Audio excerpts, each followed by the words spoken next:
सन 2025-26च्या पुरवणी मागण्याच्या चर्चा व मतदान यामध्ये सहभागी होण्यासाठी मी उभा आहे. अध्यक्ष महोदय, नगर विकास विभाग बाब क्रमांक 74 पृष्ठ क्रमांक 47 ते बाब क्रमांक 92 पृष्ठ क्रमांक 59, सार्वजनिक बांधकाम विभाग बाब क्रमांक 97 पृष्ठ क्रमांक 64 ते बाब क्रमांक 141 ते पृष्ठ क्रमांक 88, पर्यावरण व वातावरण बदल विभाग बाब क्रमांक 283 पृष्ठ क्रमांक 218. अध्यक्ष महोदय, आज विधिमंडळामध्ये अतिशय महत्त्वाच्या विभागांवर या ठिकाणी चर्चा होते आणि आपल्या माध्यमातून सरकारचं आणि सन्माननीय मंत्री महोदयांचं लक्ष मी काही महत्त्वाच्या बाबींकडे वेधू इच्छितो. अध्यक्ष महोदय, आज एक बरं झालं की नगर विकास विभागाबरोबर पर्यावरण विभागाची सुद्धा चर्चा मागण्यांची या ठिकाणी ठेवलेली आहे आणि सार्वजनिक बांधकाम या संदर्भाने या ठिकाणी चर्चा होते. अध्यक्ष महोदय, महाराष्ट्रामध्ये अलीकडं महायुती सरकारच्या वतीनं जो विकास या ठिकाणी साधला जातोय तो bullet train, metro, expressways, highways, Samruddhi Mahamarg, Shaktipeeth Mahamarg आणि या सगळ्या ring road, outer ring road अशा सगळ्या इन्फ्रास्ट्रक्चर या संदर्भाने महायुतीचं सरकार खूप मोठ्या प्रमाणामध्ये त्यांनी प्रकल्प या ठिकाणी घोषित केलेत आणि त्याच्यावरती काम सुरू आहे. अध्यक्ष महोदय, आज नगर विकास विभागाची चर्चा आहे, पर्यावरण विभागाची चर्चा आहे, सार्वजनिक बांधकाम विभागाची चर्चा. अध्यक्ष महोदय, हा जो आज हजारो कोटी रुपयाच्या पुरवण्या मागण्या इथं मांडण्यात आलेल्या आहेत. अध्यक्ष, महाराष्ट्र विधिमंडळातनं निधीला मान्यता मिळते, महाराष्ट्र सरकार निधी खर्च करते, पण खरंच हा निधी सामान्य माणसाला उपयोगी पडतोय का याचा सुद्धा खरं आपण विचार केला पाहिजे. म्हणजे या शहरांचा विकास होतोय, राज्याचा विकास होतोय असं पण म्हणतो, पण या शहरामध्ये ज्या मूलभूत गरजा आहेत त्याला न्याय अध्यक्ष महोदय अजूनपर्यंत मिळालेला नाही आहे. अध्यक्ष महोदय, अनेक विधानसभा सदस्यांनी, मग ते सत्ता पक्षाचे असतील, विरोधी पक्षाचे असतील, त्यांनी अतिशय महत्वाच्या बाबींकडे लक्ष वेधलं. अध्यक्ष महोदय, आज महाराष्ट्र सरकारवर 9 लाख कोटी रुपया इतकं कर्ज झालेलं आहे, हेही आपल्याला नाकारता येत नाही. एवढंच नाही तर हे जे काही प्रकल्प मंजूर केलेले आहेत अध्यक्ष महोदय, लाखो कोटी रुपये या प्रकल्पांवर खर्च होणार आहेत असं आम्ही ऐकतो. आणि मग महाराष्ट्र शासनानं विधिमंडळामध्ये हेही सांगावं की हा जो काही अवाढव्य खर्च या प्रकल्पांवर होतोय अध्यक्ष महोदय, या कर्जाची परतफेड आपण कशी करणार आहोत. शेवटी हे कर्ज कोण फेडणार आहे. शेवटी सामान्य माणूस जो काही कर भरणा करणार आहे अध्यक्ष महोदय, त्या करातूनच या सगळ्या कर्जाची आपण परतफेड करणार, हे साहजिक आहे. आणि हे एवढं सगळं करून म्हणजे आता आपण मुंबईमध्ये मेट्रो विकसित केल्या, पण पहिल्याच पावसामध्ये ते सगळे मेट्रो स्टेशन गळायला लागले, त्या मेट्रोच्या ट्रॅक्सवर पाणी साचलं, त्या मेट्रोला जाण्यासाठी जे एस्केलेटर्स आहेत ते पाण्यात होते. आणि म्हणून अध्यक्ष महोदय, खरं म्हणजे आपण एवढी सगळी कामं करतोय, या कामांचा दर्जा काय? आंतरराष्ट्रीय दर्जाचे कंत्राटदार किंवा कंपन्या या कामासाठी आपण नेमलेल्या आहेत आणि त्यांच्याकडनं सुद्धा जर आपण काम करून घेऊ शकणार नसू, तर अध्यक्ष महोदय, ही चिंतेची बाब आहे. अध्यक्ष महोदय, आत्ताच आमच्या सन्माननीय सदस्य विधानसभेच्या त्यांनी असं सांगितलं की समृद्धी महामार्गावर जो टोल आकारला चाललेला आहे, तो एकाच ठिकाणी टोल लावावा, अनेक ठिकाणी टोल त्यांनी लावलेला असं त्यांनी सांगितलं. मला असं वाटलं की महाराष्ट्र सरकार महाराष्ट्राला टोलमुक्त करणार आहे. तसं काही होताना दिसत नाही. आणि म्हणून शेवटी 1,00,000 कोटी रुपयाचा समृद्धी महामार्ग महाराष्ट्रामध्ये विकसित होणार आणि मग त्याचा टोल जवळपास 100 वर्ष महाराष्ट्रातल्या जनतेने भरायचा. असाच हा विकास आहे. आता शक्तीपीठ महामार्ग आपण विकसित करतोय, त्याचंही साधारणतः असंच असावं. आणि म्हणून शेवटी आपण जो हा काही विकास साधणार आहोत, आता असं कळतंय की शक्तीपीठ महामार्ग हा नागपूरहून गोव्याला जाण्यासाठी आहे, आम्ही वर्तमानपत्रामध्ये वाचलं. नागपूरहून गोव्याला जाण्यासाठी अनेक मार्ग आहेत.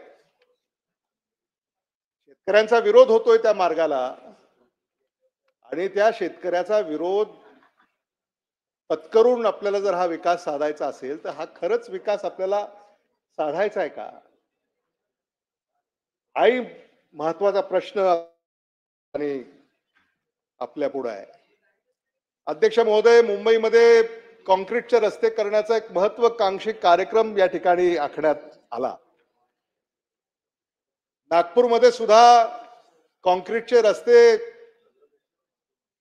करण्याचा महत्वाकांक्षी कार्यक्रम हाती घेण्यात आला. नागपूर खंडपीठानं उच्च न्यायालयाच्या नागपूर महानगरपालिकेवर ताशेरे ओढले. कॉन्क्रीटचे रस्ते जे तुम्ही करताय हे पर्यावरण पूरक नाही आहे.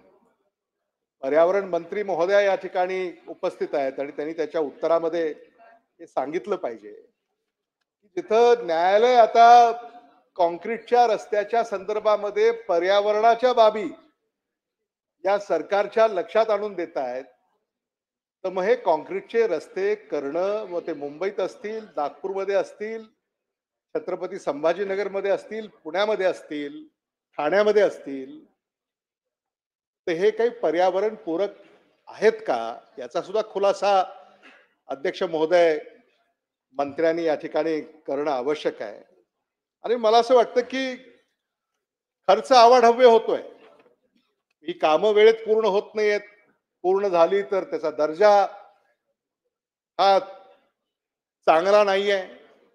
आणि मग या सगळ्याच बाबीकडे मला असं वाटतं की शासनानं लक्ष देण्याची आवश्यकता आहे. नगर विकासाच्या बाबतीमध्ये खरं म्हणजे सन्माननीय मंत्री आदरणीय शंभूराज देसाईजी या ठिकाणी आहेत आणि ते सगळं जे काही विधानसभा सदस्य या ठिकाणी मत व्यक्त करतात आपण ते नोंदवून घेत आहे. अध्यक्ष महोदय, कंक्लूड करा. अध्यक्ष महोदय, तर नगर विकास विभागाच्या अंतर्गत म्हणजे लातूर शहर महानगरपालिकेमध्ये अनेक मुद्दे या ठिकाणी अडचणीचे आहेत. अध्यक्ष महोदय, अध्यक्ष महोदय, लातूरमध्ये निधी हा म्हणावा तसा उपलब्ध होत नाही. अध्यक्ष महोदय, राज्य सरकारकडनं लातूर शहरामध्ये पथदिव्यांची दुरवस्था आहे. अध्यक्ष महोदय, आणि आपल्याला कल्पना आहे की केंद्र सरकारनं EESL या कंपनीला दिवाबत्तीचं काम देशभरात दिलेलं आहे, राज्यभरात दिलेलं आहे. आणि म्हणून आता ती कंपनी सुद्धा ते काम करण्यामध्ये फार उत्सुकता दर्शवत नाही. अध्यक्ष महोदय, अनेक ठिकाणी दिवाबत्ती आणि विजेची व्यवस्था ही अडचणीत आलेली आहे. म्हणून सरकारच्या माध्यमातून अध्यक्ष महोदय, कंक्लूड करा. मी दुसराच वक्ता आहे अध्यक्ष महोदय पक्षाचा, आणि अरे बाबा 5 वाजता चर्चा बंद होऊन रिप्लाय सुरू होईल. 5:30 पर्यंत अध्यक्ष इतक्या वेळेत महोदय. जेवढे करता येईल तेवढे आपण घेतले पाहिजे.